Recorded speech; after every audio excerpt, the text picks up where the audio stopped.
Welcome to gain education. आज के इस वीडियो में हम पढ़ेंगे क्लास 10th इंग्लिश का chapter number 4 from the diary of Anne Frank. इस चैप्टर की जो राइटर है वो है एनी फ्रैंक। मतलब ये जो चैप्टर में हम डायरी पढ़ने वाले हैं वो एनी फ्रैंक के थ्रू लिखी गई है। ओके, तो चलिए स्टार्ट करते हैं। यहाँ पर बिफोर यू रीड दे रखा है, मतलब चैप्टर के स्टार्टिंग में कुछ दे रखा है, एनालाइज मैरी एनी फ्रैंक। ठीक है, इनका जन्म कब हुआ था? 12 जून 1929 को। ठीक है, फरवरी या मार्च में। और ये कहाँ की रहने वाली थी? ये जर्मन की रहने वाली थी। और ये कौन थी? एक जूइश गर्ल थी। ठीक है, और ये जो एनी फ्रैंक थी ये एम्स्टरडेम नाम की एक जगह है, वहाँ पर ये अपनी फैमिली और 4 दोस्तों के साथ रहती थी। किस टाइम पे? वर्ल्ड वॉर सेकेंड के टाइम पे। मतलब जब जर्मनी जो है वो नीदरलैंड पर अपना, कह सकते हैं कि अपना हक जमाना चाहता था, नीदरलैंड को अपने कब्ज़े में करना चाहता था। उस टाइम पे ये एम्स्टरडेम में रहती थी जब वर्ल्ड वॉर सेकेंड का टाइम चल रहा था। कौन? एनी फ्रैंक, अपनी फैमिली और अपने 4 दोस्तों के साथ। ठीक है, ये जो एनी फ्रैंक थी ये कब एम्स्टरडम में कब गई? जब नीदरलैंड पर जर्मनी ने अपना कब्ज़ा कर लिया था। और उस टाइम पे जो नाजीज़ थे ना, वो जो इस लोगों से बहुत ज़्यादा नफ़रत करते थे। ठीक है, और उनको कब्ज़े में रखा करते थे। इसलिए जो एनी फ्रैंक थी वो अपने पेरेंट्स के साथ, अपने फैमिली के साथ कहाँ पर? एम्स्टरडम में छुप कर रहने लगी। ठीक है, अब एनी फ्रैंक के जो फादर है, क्या नाम है उनका? Auto Franks. ये कहाँ पर छिपे थे? ये छिपे थे ऑटो फ्रैंक ऑफिस की बिल्डिंग में। ठीक है, एनी फ्रैंक के जो फादर हैं ये वहाँ पर 2 साल तक छिपे रहे। उसके बाद में जो नाजीज़ के लोग थे उन्होंने इन्हें कंसंट्रेशन कैंप में पकड़ के कंसंट्रेशन कैंप पे ले गए। ठीक है, बाद में एनी फ्रैंक की जो सिस्टर है और उनकी जो पूरी फैमिली है वो भी कंसंट्रेशन कैंप पे आ गई थी, जहाँ पर नाजीज़ ने उन्हें अपना कैदी बना लिया था। ठीक है, उसके बाद कुछ सालों बाद उस कंसंट्रेशन कैंप से छूट के सिर्फ और सिर्फ एनी फ्रैंक के फादर ही आ पाए थे और कोई नहीं। एनी फ्रैंक के जब फादर आए तो उन्होंने वहाँ पर देखा कि एक डायरी है जो कि एक यंग गर्ल के थ्रू लिखी गई है। ये यंग गर्ल कौन है? Anne Frank. ठीक है, ये डायरी एनी फ्रैंक के फादर ने उन्हें उनके बर्थडे पर गिफ्ट करी थी। ठीक है, और ये डायरी कब से लिखी गई है? 12 जून 1949 से 1 अगस्त 1944 तक ये डायरी लिखी गई है। और इस डायरी में एनी फ्रैंक ने अपनी लाइफ के कुछ मोमेंट के बारे में डिस्क्राइब करा है। ठीक है, ये जो डायरी है ना ये डच लैंग्वेज में ट्रांसलेट करी गई है और भी बहुत सारी लैंग्वेज में ये डायरी ट्रांसलेट करी गई है। और आज ये डायरी पूरे वर्ल्ड में सबसे ज़्यादा पढ़ी जाने वाली बुकों में से एक है। इस डायरी के ऊपर बहुत सारी फिल्म भी बनी है ना, और इस पर बहुत ज़्यादा ओपेरा भी बने हैं इस डायरी के ऊपर। इस डायरी में क्या है कि एक जो लड़की है वो छोटी है लेकिन वो बहुत ज़्यादा मैच्योर है और उसका माइंड बहुत ज़्यादा शार्प है। तो उस लड़की के बारे में इस डायरी में बताया गया है, जो कि कौन है? एनी फ्रैंक है। ठीक है, तो चलिए अब अपना चैप्टर स्टार्ट करते हैं। यहाँ पर दिया गया है, writing in a diary is a really strange experience for someone like me. तो यहाँ पर एनी फ्रैंक क्या कहती हैं कि एक डायरी लिखना मेरे लिए बहुत ज़्यादा स्ट्रेंज, यानी कि बहुत ज़्यादा अजनबी एक्सपीरियंस है। लेकिन मैंने ये डायरी लिखी और ये मेरे लिए बहुत ज़्यादा स्ट्रेंज एक्सपीरियंस क्यों है? इसलिए नहीं कि मैंने कभी डायरी लिखी नहीं है, बल्कि इसलिए कि मेरी डायरी को पढ़ेगा कौन और मेरी डायरी में इंटरेस्टेड कौन होगा। ठीक है, क्योंकि मैं कौन हूँ? एक 13 साल की लड़की हूँ और एक 13 साल की लड़की की डायरी पढ़ने में कौन ही इंटरेस्टिंग होगा। ठीक है, oh well it does not matter, कोई नहीं, ये मायने नहीं रखता है। आई फील लाइक राइटिंग, मुझे लिखना पसंद है तो मैंने लिखा। जो भी मेरे मन की बात थी वो मैंने अपनी डायरी में लिखी। ठीक है, अब एनी फ्रैंक यहाँ पर क्या कहते हैं? Paper has more patience than people, यानी कि जो पेपर होता है उसमें बहुत ज़्यादा पेशेंस होता है लोगों से ज़्यादा। ठीक है, मतलब पेपर पर हम कुछ भी लिख सकते हैं लेकिन लोगों से हम कुछ भी कह नहीं सकते। इसलिए उन्होंने कहा कि paper has more patience than people. I thought of this saying on one of those days when I was feeling a little depressed and was sitting at home with my chin in my hands. तो Anne Frank क्या कहती हैं कि मैंने सोचा कि जब एक दिन मैं अपने घर पर बैठी थी और थोड़ा सा डिप्रेस्ड फील कर रही थी, अपने हाथों को अपनी चिन पर रखकर, तब मैं बहुत ज़्यादा बोर भी हो रही थी और लिस्टलेस भी फील कर रही थी। तब मैंने सोचा कि मुझे क्या करना चाहिए। ठीक है, तो फाइनली मैंने क्या करा, मैंने ये सोचा कि पेपर है, ठीक है, पेपर में बहुत ज़्यादा पेशेंस होता है, तो क्यों ना मैं अपनी इस नोटबुक जो कि जिसकी जो बैक है वो बहुत ज़्यादा स्टिफ है, स्टिफ मतलब कि बहुत ज़्यादा कठोर है, मैं उस अपनी डायरी को अपना दोस्त क्यों नहीं बना लेती, है ना, उस पर अपनी सारी बातें, अपनी सारी चीज़ें क्यों नहीं शेयर कर लेती। ठीक है, तो अब वो क्या कह रही हैं कि मैं अपनी इस डायरी को, अपनी जो स्टिफ बैक डायरी है उसको मैं किसी को भी पढ़ने नहीं दूंगी, और जब तक मुझे कोई नया दोस्त नहीं मिल जाता, मतलब नया मतलब रियल फ्रेंड, यानी कि कोई भी सच्चा मित्र नहीं मिल जाता, तब तक मैं इस डायरी को किसी को भी पढ़ने नहीं दूंगी। ठीक है, now I am back to the point that promoted me to keep a diary in the first place, I don't have a friend. तो अब एने फ्रैंक क्या कहती हैं कि अब मैं सीधा मुद्दे पर आती हूँ। तो उन्होंने क्या कहा कि मुझे डायरी लिखने के लिए किसने प्रमोट करा और क्यों प्रमोट करा। उन्हें डायरी लिखने के लिए इसलिए प्रमोट करा गया क्योंकि उनके पास कोई भी रियल फ्रेंड नहीं था, इसलिए उनको डायरी लिखना पसंद था और इसलिए उन्होंने डायरी लिखी थी। Let me put it more clearly, मैं इसको और क्लियर कर देती हूँ। Since no one will believe that a 13-year-old girl is completely alone in the world and I am not. तो वो क्या कहते हैं कि कोई भी इस दुनिया में यकीन नहीं करेगा कि जो एक 13 साल की लड़की है वो पूरी दुनिया में अकेली है। हाँ, कोई यकीन नहीं करेगा क्योंकि ऐसा नहीं है, मैं अकेली नहीं हूँ। आई हैव लविंग पेरेंट्स, मेरे पास लविंग पेरेंट्स हैं। 16-year-old सिस्टर है, मेरी एक 16 साल की लड़की है, मतलब मेरी एक 16 साल की क्या है, बहन है, और मेरे पास मेरे फ्रेंड्स हैं और मेरे आसपास 30 लोग ऐसे हैं जिन्हें मैं अपना दोस्त बुला सकती हूँ। ठीक है, मेरे पास एक फैमिली है, लविंग आंटी हैं, और मेरे पास एक अच्छा घर भी है। ठीक है, अब वो क्या कह रही है, no on the surface I seem to have everything except me on 1-2 friend. तो वो क्या बोल रही हैं कि मेरे पास सब कुछ है और बहुत सारे लोग हैं, लेकिन मेरे पास एक सच्चा दोस्त नहीं है जिससे मैं अपनी सारी बातें शेयर कर सकूं, उसके साथ में अच्छा समय बिता सकूं। ठीक है, I can bring myself to talk about anything but ordinary everyday things, we don't seem to be able to get any closer and that's the problem. तो वो क्या बोल रहे हैं कि मेरी क्या प्रॉब्लम है कि मैं सबसे बात करती हूँ, सबसे अपनी चीज़ें शेयर करती हूँ, लेकिन मेरी जो पर्सनल चीज़ें हैं वो मैं किसी के साथ शेयर नहीं कर पाती। शायद ये मेरा ही फॉल्ट है कि मैं किसी के साथ कन्फाइड नहीं हो पाती। कन्फाइड मतलब कि अपनी सारी पर्सनल बातें दूसरों से शेयर करना। तो वो कह रही हैं कि ये शायद मेरा ही फॉल्ट है कि मैं इतनी ज़्यादा कन्फाइड गर्ल नहीं हूँ, मैं अपनी बातें दूसरों से शेयर नहीं कर पाती हूँ। इसी केस में उन्होंने क्या एक डायरी लिखनी स्टार्ट करी इसी वजह से। ठीक है, क्योंकि वो बहुत ज़्यादा कन्फाइड नहीं थी, इसलिए उन्होंने एने फ्रैंक ने डायरी अपनी लिखनी स्टार्ट करी। ठीक है, to enhance the image of this long awaited friend in my imagination, I don't want to jot down the fact in this diary the way most people would do, but I want the diary to be my friend and I am going to call this friend Kitty. तो अब एने Frank क्या कहती हैं कि बहुत सारे लोग होते हैं जो अपनी डायरी को ऐसे ही बिना किसी वजह के लिखते हैं, लेकिन मैं अपनी डायरी को अपना दोस्त मानूंगी और उसको मैं अपना एक नाम भी दूंगी, जो है क्या, किटी। तो एने फ्रैंक ने अपनी डायरी का नाम क्या दिया, किटी। ठीक है, अब आ जाते हैं। Since no one would understand a word of my story to Kitty if I were plunge right in, I did better provide a brief sketch of my life much as a dislike doing so. तो Anne Frank क्या कह रही हैं कि कोई भी मेरे word को समझ नहीं पाएगा जो भी मैंने किटी में लिखा है, किटी यानी कि डायरी में लिखा है।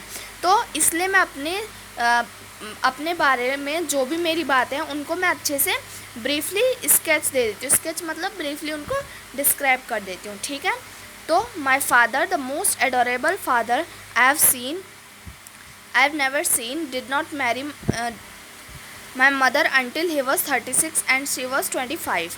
तो एनी फ्रैंक क्या करी कि मेरे फादर जो है वो बहुत ज़्यादा एडोरेबल फादर, एडोरेबल यानी कि केयरिंग फादर हैं। तो और मैंने ऐसे पिता कहीं नहीं देखे।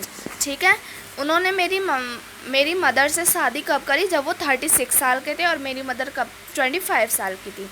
ठीक है, 25 ईयर की थी। मेरी सिस्टर मार्गोट, वो उसका जन्म कब हुआ, उसका जन्म हुआ 1926 में जर्मनी में। ठीक है, और मेरा जन्म कब हुआ, 12 जून 1929 को। ठीक है, हम लोग जब मैं 4 साल की थी तब हम कहाँ पर रहते थे, फ्रैंकफर्ट में। ठीक है, बाद में मेरे पिता 1939 को कहाँ चले गए, हॉलैंड शिफ्ट हो गए। और मेरी मदर, जिनका नाम क्या था, एडिथ हॉलैंडर फ्रैंक, वो भी मेरे पिता के साथ ही हॉलैंड में शिफ्ट हो गई। ठीक है, सितंबर में। लेकिन उनकी जो सिस्टर थी मार्गोट और एने फ्रैंक, वो लोग कहाँ, उन लोगों का एकेन भेज दिया गया उनकी ग्रैंड मदर के पास, यानी उनकी दादी के पास। ठीक है, अब मार्गोट जो है दिसंबर में हॉलैंड आ गई थी अपने माता पिता के पास, और फरवरी में एने फ्रैंक भी हॉलैंड आ गई थी। ठीक है, फरवरी में क्या मार्गोट का बर्थडे था, तो एने फ्रैंक को मार्गोट के सामने इस तरह बिठाया गया कि जैसे कि मार्गोट को गिफ्ट प्रोवाइड करा जा रहा है। ठीक है, अब I started right away at the Montessori nursery school।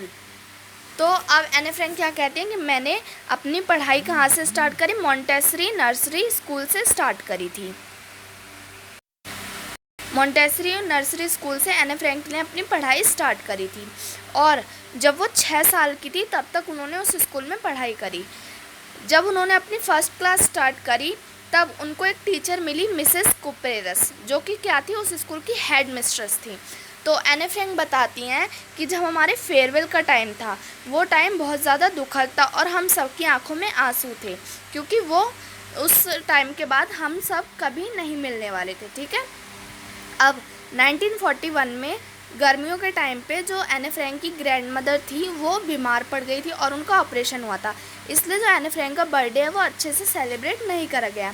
1942 में एने फ्रैंक की मदर की डेथ हो गई, तो इसलिए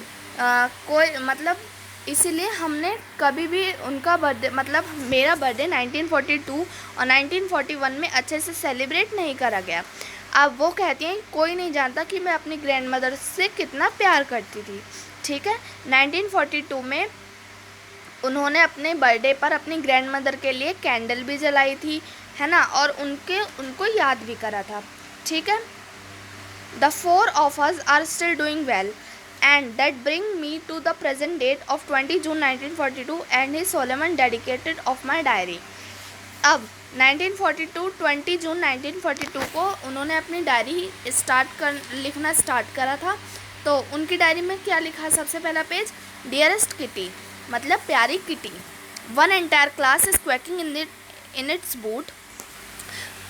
The reason, of course, is the forthcoming meeting in which the teacher decided who will move up to the next form and who will keep back।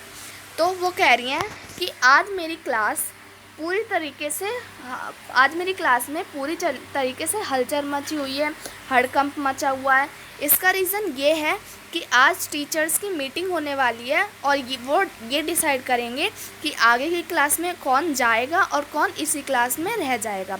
ठीक है, तो जितनी भी हाफ ऑफ द क्लास थी उन्होंने शर्तें लगा रखी थी।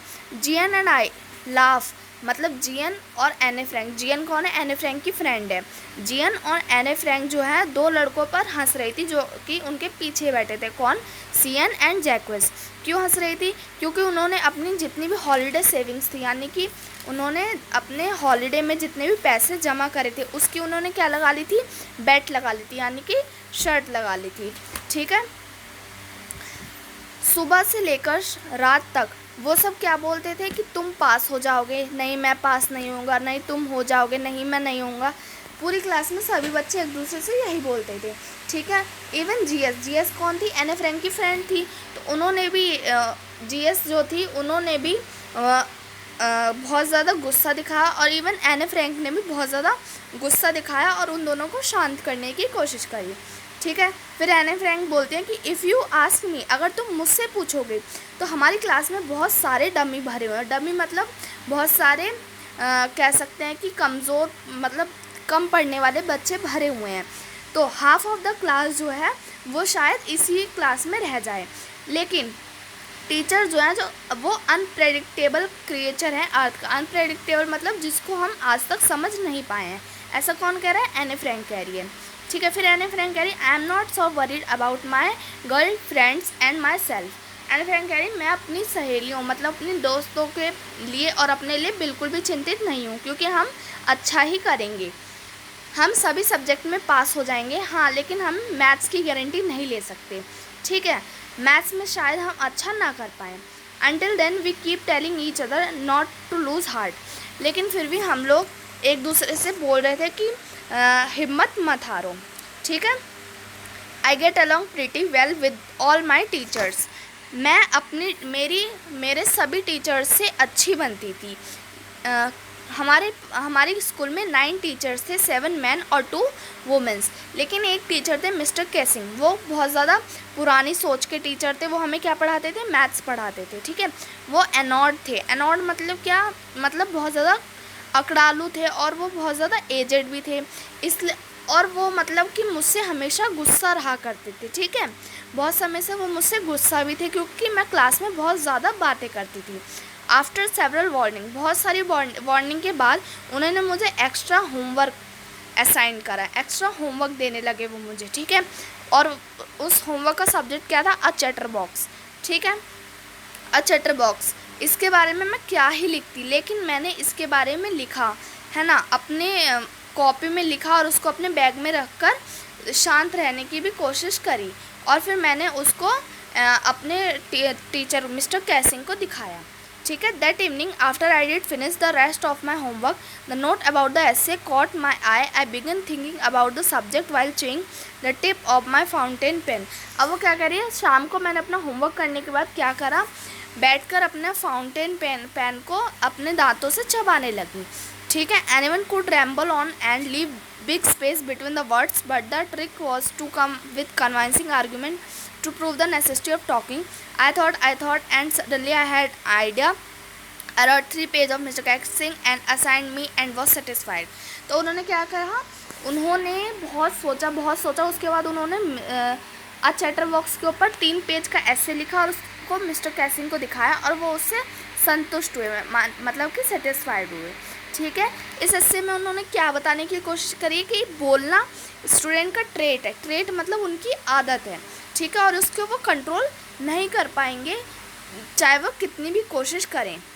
लेकिन उन्होंने बोला कि मैं अपनी इस हैबिट को सुधारने की कोशिश करती हूँ, लेकिन मैं इसको सुधार नहीं पाती क्योंकि मेरी मदर भी बहुत ज़्यादा बोलती हैं और ये आदत मुझे उन्हीं से लगी है। ये एक इनहेरिटेड ट्रेट्स है जो कि पीढ़ी दर पीढ़ी चलता आ रहा है। ठीक है, मिस्टर कैसिंग को इस आर्ग्यूमेंट पे बहुत ज़्यादा हंसी आई और उन्होंने नेक्स्ट चैप्टर पढ़ाना स्टार्ट कर दिया। ठीक है, फिर उन्होंने उनको मिस्टर एने फ्रैंक को क्या नाम है, एक एन इनकॉरिजेबल चैटर बॉक्स के टॉपिक के ऊपर फिर से ऐसे दिया। फिर से क्यों दिया होगा? क्योंकि एने फ्रैंक फिर से बात कर रही होंगी, इसलिए उन्होंने इनकॉरिजेबल चैटर बॉक्स का टॉपिक का ऐसे दिया। इनकॉरिजेबल का मतलब क्या होता है? जो आदत कभी ना सुधारी जा सके, है ना। तो एने फ्रैंक को उन्होंने ये टॉपिक पर ऐसे दिया। ठीक है, एने फ्रैंक ने उस नोटबुक को लिया और मिस्टर कैसिंग को कोई कंप्लेन ना करके उन्होंने 2 लेसन पढ़ लिए। ठीक है, 3rd लेसन के दौरान अब एने फ्रैंक को बहुत ज़्यादा उनको सोचना पड़ रहा था कि वो क्या लिखें चैटर बॉक्स के ऊपर, है ना। तो उन्होंने क्या करा, उन्होंने बहुत सोचा और अगले दिन इस टॉपिक के ऊपर भी उन्होंने मिस्टर कैसिंग को ऐसे लिख के दे दिया। ठीक है, उसके बाद भी एने फ्रैंक की आदत में बदलाव नहीं आया और वो उसके बावजूद भी बहुत ज़्यादा बोलती थी, जिसके बाद मिस्टर कैसिंग ने उन्हें पनिशमेंट दी और एक ऐसे का टॉपिक दिया, क्या, quack quack quack said mistress chatter box. ये एक ऐसे का टॉपिक था जो कि मिस्टर कैसिंग ने एनी फ्रैंक को असाइन करा था एज अ पनिशमेंट। ठीक है, पूरी क्लास ज़ोर ज़ोर से हंसने लगी, इवन एनी फ्रैंक को भी हंसी आ गई। वो बोल रही थी कि ये टॉपिक बहुत ज़्यादा हंसी दिलाने वाला और बहुत ज़्यादा पेचीदा टॉपिक था, इस पे मैं क्या ही लिखती। ठीक है, फिर उन्होंने बहुत सोचा और उन्होंने बताया कि मेरी फ्रेंड सैनी उनकी एक फ्रेंड है, वो क्या है, एक अच्छी पोइट है, मतलब पोइट्री है ना, वो बहुत अच्छी कविता लिखती है। तो उन्होंने सैनी से हेल्प मांगी कि वो इस टॉपिक के ऊपर क्या लिखें ताकि बहुत ज़्यादा इंटरेस्टिंग लगे और मिस्टर कैसिंग इस लेटर को देखकर बहुत ज़्यादा खुश हो जाएं। ठीक है, तो उन्होंने मिस सैनी ने क्या बोला एनी फ्रैंक को कि तुम इसको एक कविता की तरह लिखो, है ना, जैसे हम एक कविता लिखते हैं उस तरह तुम इसको लिखो। तो एनी फ्रैंक ने उस एसे को लिखना स्टार्ट करा। ठीक है, Mr Keesing was try to play a joke on me with this ridiculous subject but I did make sure the joke was on him. तो वो उस एसे को पोएम की फॉर्म में इस तरह लिखना चाहती थी ताकि मिस्टर कैसिंग इसको अच्छे से समझे और इसको एज अ जोक लें। ठीक है, अब उन्होंने अपनी पोएम ख़त्म कर दी थी। ये पोएम बहुत ज़्यादा सुंदर थी। ठीक है, it was about a mother duck and a father swan with 3 baby ducklings who were bitten to death by the father because they quack too much. ये पोएम किसके ऊपर थी? मदर डक और फादर स्वान के ऊपर, जिनके 3 baby ducklings थे, है ना। फादर स्वान ने क्या करा था, अपने 3 बेबी डकलिंग्स को मार दिया था चोट से। क्यों मार दिया था? क्योंकि उनके जो बेबी डकलिंग्स थे वो बहुत ज़्यादा बोलते थे। Luckily Mr Keesing took the joke the right way. Luckily वो क्या कहते हैं कि बहुत अच्छा हुआ कि मिस्टर कैसिंग ने इस जोक को एक राइट वे में लिया। ठीक है, ही read the poem to the class adding his own comments and to several other class as well। उन्होंने इस पोएम को पढ़ा और इस पर अपने विचार व्यक्त करे और अलग अलग क्लास में जाकर उन्होंने इस पोएम को सुनाया। Since then I have been allowed to talk and have not been assigned any extra homework। उस दिन के बाद से मुझे कभी भी क्लास में एक्स्ट्रा होमवर्क मिस्टर कैसिंग ने नहीं दिया था और उन्होंने मुझे क्लास में बोलने के लिए भी अलाउ कर दिया था। On the contrary Mr Keesing always making jokes on this day. उस दिन के बाद से मिस्टर कैसिंग हमेशा जोक्स सुनाया करते थे हमको और वो बहुत ज़्यादा बदल चुके थे। ठीक है, so that was the chapter. अगर आपको समझ आया हो तो वीडियो को लाइक करो और चैनल को सब्सक्राइब करो।